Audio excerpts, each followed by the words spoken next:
এবার আপনার নাম নিয়ে যদি একটু জানতে চাই, সবাই তো চেনে আফসানা মিমি, আমি জানি আপনি আফসানা করিম, এবং আপনার ডাক নাম ছিল জুনি।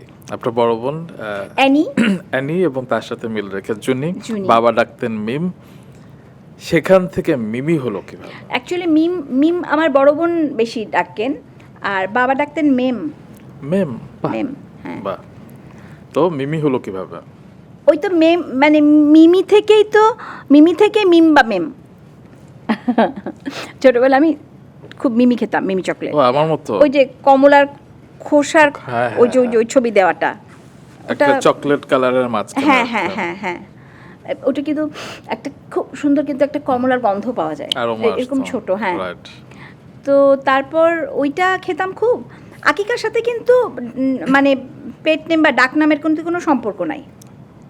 আকিকা কিন্তু শুধু ওই যে অফিসিয়াল নামটা, পুরো নামটা, যে ধরো আমার নাম আফসানা করিম, হ্যাঁ, তো আফসানা করিম নামটি আসলে আকিকা করে দেওয়া হবে। তো আমার আকিকা হয়েছিল অনেক বড় অবস্থায়, তখন আমি স্কুলে যাই, চকলেট খাই, এরকম সময় আমার আকিকা হয়েছে। কি জন্য জানি আব্বা আকিকা তখন দেয় নাই, ওকে, পোস্টপোন করা হয়েছিল।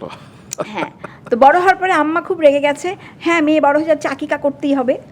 তো আব্বা আকিকা করলেন। তো আকিকা করার সময় তো আফসানা করিম, তো আব্বা তো মানে আব্বার সাথে সম্পর্কটা তো খুব সহজ ছিল, তো নানা রকমের দুষ্টুমি হতো। তো আব্বা বললো, এই বলো তোমার নাম কি হবে? আমার নাম হবে মিমি। হ্যাঁ, ইউ আর সো লাকি, নিজের নাম নিজেই সিলেক্ট করেছেন। হ্যাঁ, আমি বললাম আমার নাম হবে মিমি। আব্বা বললো, ঠিক আছে যা, আজকে থেকে তোর নাম মিমি। বিশ্বাস করো রুম্মান, আমার জীবনের কোনো কথা বাবা মা সিরিয়াসলি নেয় নাই।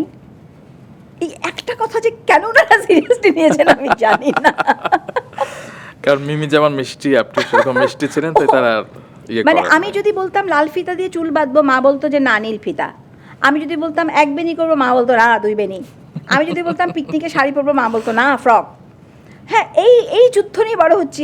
হঠাৎ মিমি কিভাবে টিকে গেল আমি ঠিক জানি না।